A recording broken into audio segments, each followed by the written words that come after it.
As was foretold many moons ago, OpenAI launches their GPT store.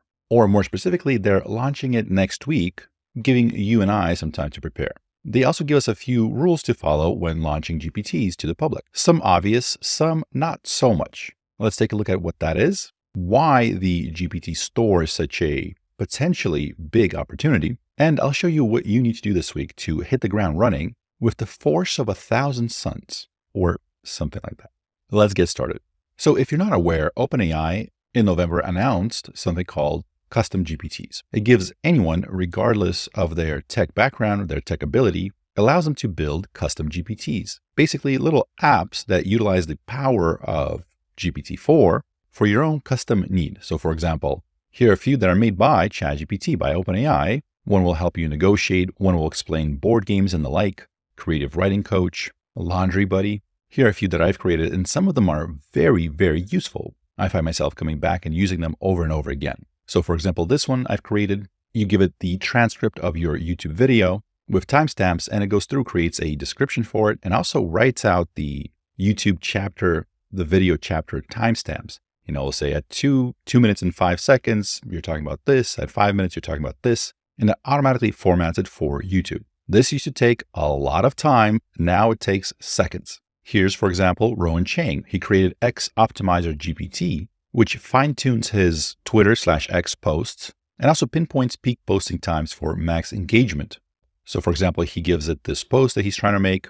X Optimizer GPT responds with, well, the best time to post it is 11 p.m. Pacific. And then the post itself, I'd rate it an 8 out of 10. It's all right. It's clear and engaging, but we can make it a bit more concise and punchy. Then it fine-tunes and optimizes the post and explains why that post is better. The reason I'm telling you this is because I think a lot of people underestimate the power of these custom GPTs. Yes, there's a lot of things that they won't be able to do, but for things that they can do, it's kind of like creating your own custom automation. If you find yourself doing something regularly, like for example, making video chapters and video descriptions for YouTube or posting on social media, maybe it takes you only 10, 20 minutes a day. And sometimes the quality of the work is excellent, sometimes maybe a little bit subpar. If you're able to explain exactly what you're doing and how to do it, that thing becomes fully automated and the variance of quality gets reduced. If you're able to produce good results like you can with this X Optimizer GPT, well, you start producing good tweets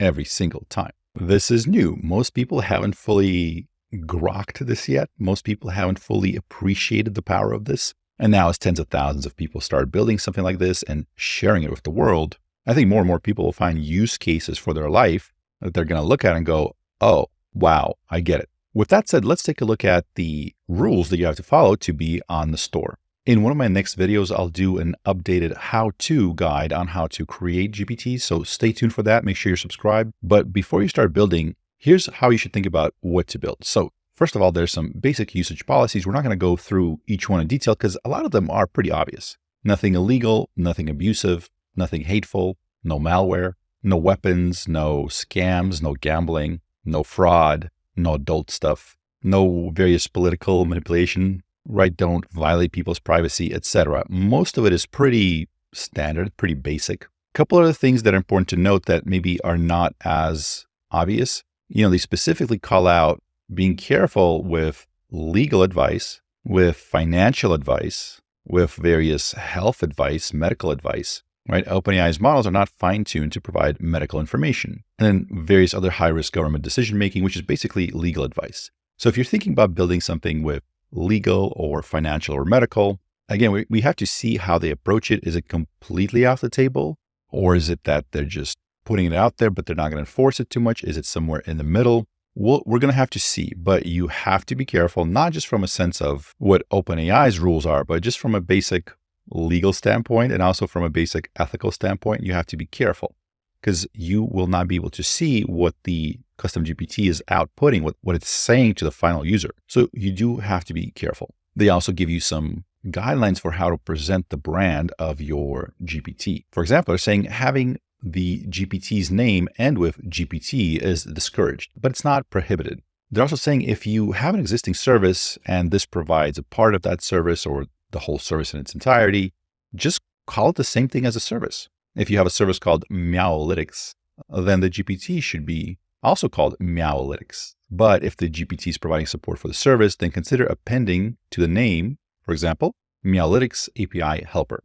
And the name of the GPT or the description can't use another organization's trademark unless you have authorization to do so. So for example, I could not put YouTube or Google or anything like that, or Bing, in the title or description of the GPT. So I ended up saying YT AI, but it looks like I was able to say YouTube in the description. So it automatically prevented me from saying YouTube in the title, but I could add it to the description. But this might change. They might come back and say, hey, take this out. And they're saying additionally, names referencing public figures, profanity, and harmful topics are prohibited. If a GPT makes use of third-party services, for example, as part of its actions, these may be mentioned in the description. So you might be aware how big Apple's App Store is. For example, in 2021, the Apple App Store reached $85 billion of revenues from global consumers worldwide, while Google Play saw $47 billion. Udemy, which is an online learning platform where anyone can go and create their own course on any subject that they want.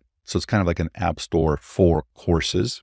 So in 2022, the revenue was $629 million. Then there's the Shopify App Store, which is for e-commerce. So the numbers that I'm getting is that the app developers for that store made $233 million in 2020 alone. The point is that these stores, these platforms that sell to the user, where various developers and builders can contribute to it and share in the profits, when those grow, when those work, they work really, really well. Now, of course, we don't know how fast the GPT store will grow, what kind of an acceptance it will have, how many people will be using this, etc. But here's the thing, it could be big. ChatGPT was the fastest growing app of all time. Also, unlike the Apple App Store where you have to have an Apple product to use it, this is available to anybody in the world. Also, we're not 100% sure how this will be monetized in the future. For example, some of the highest grossing apps on the Google Store and the Apple Store, oftentimes they're free. You can download it for free, you can use it for free, and it's monetized with either ads or in-game purchases or in-app purchases. We might see something like that created through the GPT store. Sam Altman did mention on a few podcasts that that's something that they're considering. They want to stay away from advertisements, but it is on the table. There is a chance that they'll try to provide more free services to people by just monetizing with ads. The point here is that this might be big. It doesn't have to be. It won't necessarily. No one can predict the future. But if 5 years from now, the GPT store is this massive thing, I don't think that would be a huge surprise. If you're thinking about building something on here, here are a few tips for getting started. Number one, OpenAI allows you to put your website, a link to your website in the description of the GPT. This is important because now instead of being this nameless thing, this nameless GPT builder, you can show off your brand. You can have your name on there. And potentially you can even talk to the customer, maybe get their email address. And this is one thing that I would recommend people do is think about how to engage with your customers directly. Building GPTs, then putting them on the GPT store and having OpenAI do all the marketing, all the discovery for their users. That's great. That should be part of the strategy. But a good idea to think about is how to create a hub where all the customers that try one product, how can they discover all your other products? How can you lead them deeper on the journey of discovery with you, with your products, with your services? One thing that I did is I built this app called Homebase. So this tells you all about the products that Wes Roth has in store. I've uploaded a list of all the products with the descriptions. And again, I'll do a separate video kind of going over all this again, but consider maybe starting here. If you haven't created a GPT yet, maybe start there. Create your Homebase app. It will take you all 5 minutes. Just give a brief description about yourself, connect it to your website, maybe answer some frequently asked questions like who you are, what you do, who are you building all this for, and then just see if you can set it to public. Will OpenAI allow you to set your GPT to public? Here's another quick GPT that I did called 10K Ninja. So basically what it does is it goes online, it finds the 10K, the sort of stock analysis for any particular company at the end of the year. So if you wanted to look at Amazon or Google or Microsoft, it goes through it, kind of finds the big themes that are discussed in that 10K, and then it kind of reports it back to you and you can follow up with questions. It's called 10K Ninja. And if you're wondering, is that Warren Buffett dressed up like a ninja? Well, the answer is, well, no, because we can't use public figures. So no, it is not, for sure. The biggest advice I can give to people trying to do this is think of it as building a suite of products for a particular person. Let's say you're trying to help people write better. You're trying to create GPTs for writers. Maybe one app is a creative writing coach. One is a brainstorming partner that helps kind of like create some ideas for a story. One that analyzes your writing and maybe gives you a few suggestions for improvements. But for each GPT you create, consider what are other things that my audience would want, and then create a solution for those. Because even if there are 10 other creative writing coaches out there on the GPT store, if they've tried other apps of yours, other GPTs of yours that they've liked your style, they liked how you make them, they'll probably end up going with you for all the other apps as well. That's just how humans are wired. We tend to connect with brands, with people. And one really big thing that I've noticed happen over the last decade plus is that very often when certain ways of making money online, when they become more mainstream, investors start wanting to invest in those things, to buy them. This happened with, for example, websites that generate money from affiliate income or advertising, etc. This, of course, happened with e-commerce. If you're selling on Amazon or through your own Shopify store, there's a lot of people that want to buy those businesses for the cash flow that it provides. Here's one, for example, where a person sells ebooks through Amazon KDP. So that's the Kindle storefront that they have where you can buy those little ebooks for $1 or $5 or whatever. So it looks like they sell books, children, and art. I don't think they sell children. I think they mean children's books. But they started that, in 2021, and they're selling it for $150,000. And some of these go well into the millions. The same thing is true for people sell websites, social media profiles, and many, many other things.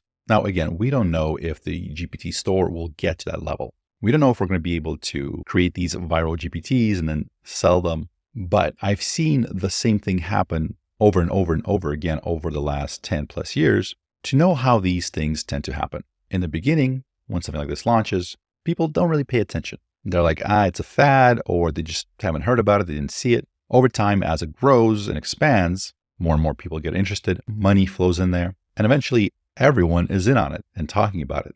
Guess who does really well in that scenario? Well, it's the people that were in early, whether that's to e-commerce or selling on Amazon or to Bitcoin or whatever. So I would recommend this. If you're not interested in GPTs, then I wouldn't bother with it. But if this is something that's interesting, if you can see value in it, if you can create GPTs that provide value to people, then I would say take that little bit of extra effort and just polish it up.